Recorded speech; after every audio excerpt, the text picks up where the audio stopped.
All right, everybody, please clap all the way up to the stage. Give it up for your first artist of the night. Give it up for Kim G.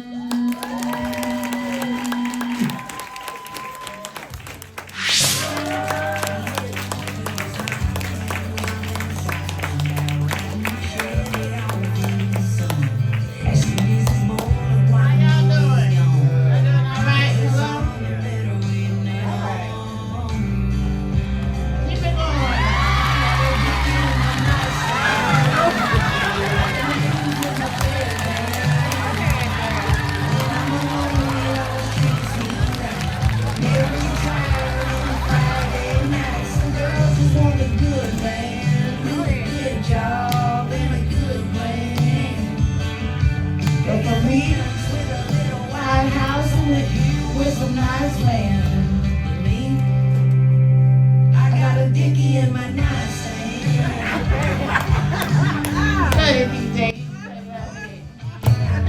That just goes to show you exactly who I am. I am single.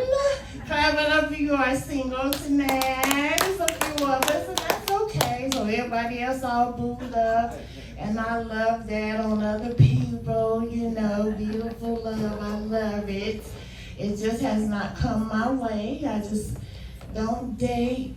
I want to date, but I just don't date right now because I watch a lot of Dateline and I want to stay alive. I'm so happy y'all found y'all perfect match, but right now I am scared of this dating pool. You know that's what's going on. So I'm dating this older man. His name was George. And I like George, and we got along really good. He liked to shoot pool with me. I'm an avid pool shooter. Anybody shoot pool? Okay, just me. It's okay. So, but he liked to shoot pool. But George only wanted to be my boyfriend after 12 noon. If I called him to do anything early, like if I had an appointment to go to a doctor or anything like that, he'd just be, and I say, hey, how you doing? And he say, I'm all right. And I could tell that he would be angry with me because I'm calling him before, noon, before 1. I'm like, well, I need to go to the doctor. And he's like, well, I'm doing things. I'm like, what are you doing? And he's like, milling. I'm like, what is milling? And he like, I had to sit on the porch and drink my coffee and water my plants and watch the sun come up. And so I stopped fucking with George because I don't have time to do all of those stupid ass bullshit. And also, he needed an apparatus to help him. Hold on, let me take this out. Sometime I need to, hold on. So he needed an apparatus to help him get up. Like he needed, when we get older, you get high blood pressure, and I have high blood pressure, and I need to work on it myself. But you have to take pills. When you take pills, your wanker don't work. And I'm sorry if anybody's wanker don't work. I don't mean y'all. I know everybody wanker work. I know everybody wouldn't work here. But his wanker wouldn't work. So when we would get together, he pulled out this little small ring, and it looked like my grandbaby hair tie. And I said, what you doing with my grandbaby hair tie? And he said, hair tie? And I said, yeah. He said, this is a cock ring.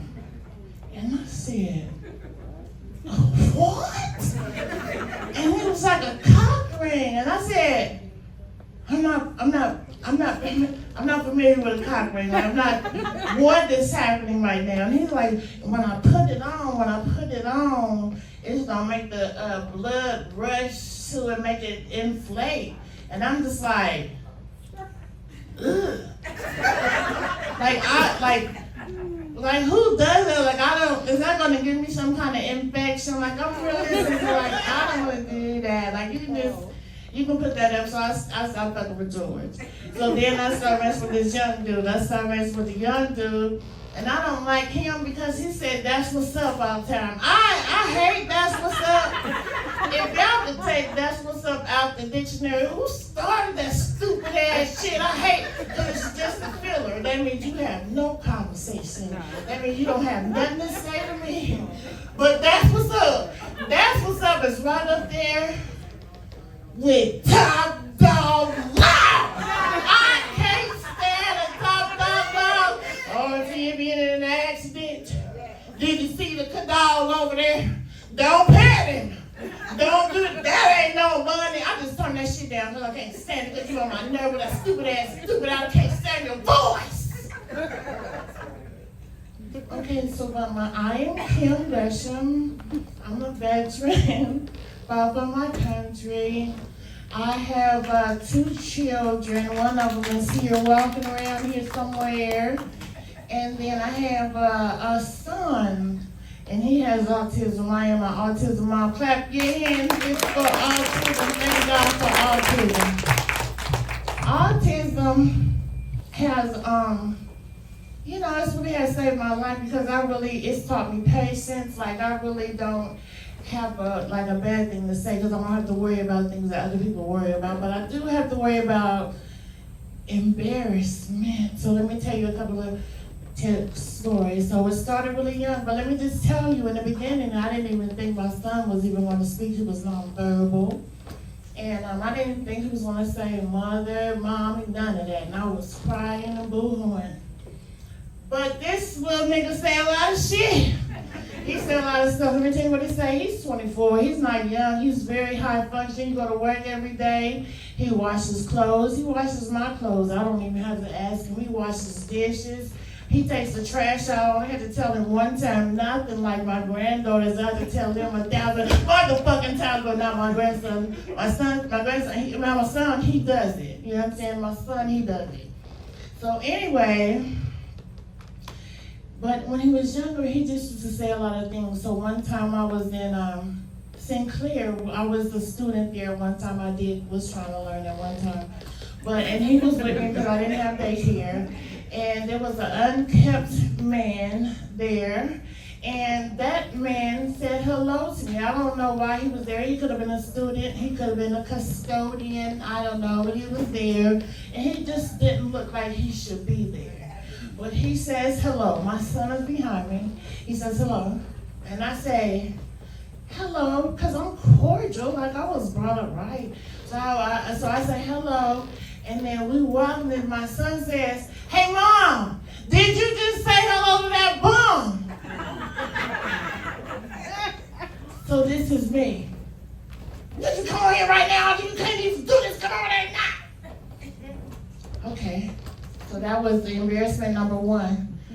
One time we had to go to the doctor. And I don't know why. Probably some, occupational. We had to go through a lot of things as a autism mom. And so we're going to the doctor, but the doctor wasn't there, so I went to the receptionist. "Can you tell where's the doctor?" And I said, "Is the doctor in?" And she says, "No, she's not in." And then my son standing right next to me, he says to the receptionist, "Maybe she died." Oh, could you come on here right here now? Oh, I'm so sorry. So then one time we was in church, this is a really nice lady in church, and she loved my son. And you know how, like, when you get older in age, you have that, you had that little wing right there, you know what I'm talking about? And before you know what I'm talking about, 87, come on, girl. You had that little wing right there, right? And my son, he loves her too, and he wanted to hug her. He wanted to hug her, and she wanted to hug him. But I knew why. I knew why. And I saw it coming. So she held her head out. She was like, "Come here, baby." And he ran over there, and he moved to the side, and he touched that finger. He touched it. He was like, "Look, Mom, her arm." I was like, "What you come over here now?" I'm so sorry. I'm gonna tell this one last joke. Okay, so this happened to me just here recently. We in the house. I live with my daughter and my grandbabies. They stay upstairs. I stay downstairs. And my son, he stays upstairs, but he has an alarm clock. He wakes up on his own 2 in the morning every day. He does not need an alarm. I never have company before, so this is my first time having company. I'm a third shifter. I've been a third shifter for a life, means I get up at 6, 7 in the morning, which also means I can have a drink any time of the day that I want to. Understand? So, me and my friend, he called me. He said, "Hey, you wanna hang out?" So hanging out with me is like hanging out. So we get downstairs and we doing what we do because we hanging out. You know, we just chilling. But my son is upstairs and he hears something strange, something he's never heard before.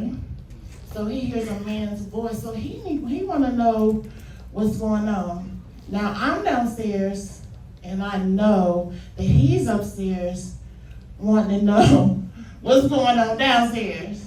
So I say to my friend, "Let me lock the door. Hear me now. Let me lock the door so he don't come downstairs." So I physically go upstairs and lock the door. Hear me now. I go upstairs and lock the door. So we go back downstairs and we do it. Smoking. That's all we doing. That's all we doing because I ain't giving up. My phone is dry. I ain't giving up shit to nobody. Anyway, that's another story. So we downstairs shipping, and all of a sudden I hear my son come downstairs, and he's coming downstairs, and I say, "Hey, what's going on? What you doing coming downstairs?" And he says, "Hey, Mom, now let me put a pin in that. My friend that's over, that's a male friend that's coming over, but I've known him all of our lives. How he was around before my son went through the war, so he's very familiar with me. It's just that I don't have company because I'm living with my children and shit, and the walls is there, and I can't fuck. So we downstairs and we not fucking, we just cheating, okay? So now we back downstairs to my son coming downstairs, and I say, "Hey, what's going on?" And he says, "Hey, Mom," he says, "I got something for you." Now, mind you, my son, like I said, he goes to work every day. He's very efficient and takes the trash out. He does the laundry, even when I don't want him. And after he asked me, he does it himself. He does my laundry, his laundry. He said, "I got something for you." And he hands me this thing straight to my face, in my face like this, in front of my friend that just came over for the first time. And I said, "Okay, thank you, son." And then he looks at my friend and he says, "Hey, man, what's up? Now I'm already embarrassed. Now you want to speak to my company? Why are you usually be down here?" Because I thought I locked the fucking door because we downstairs smoking and I ain't locked the goddamn door. So he comes downstairs and he gives me this thing. Can anybody guess what was in my hand that my son gave me in front of my friend? Anybody? Your vibrator. My vibrator? Uh-huh. That's a good guess, but no, I keep that under my pillow. Anybody else? Panties. My what? Panties.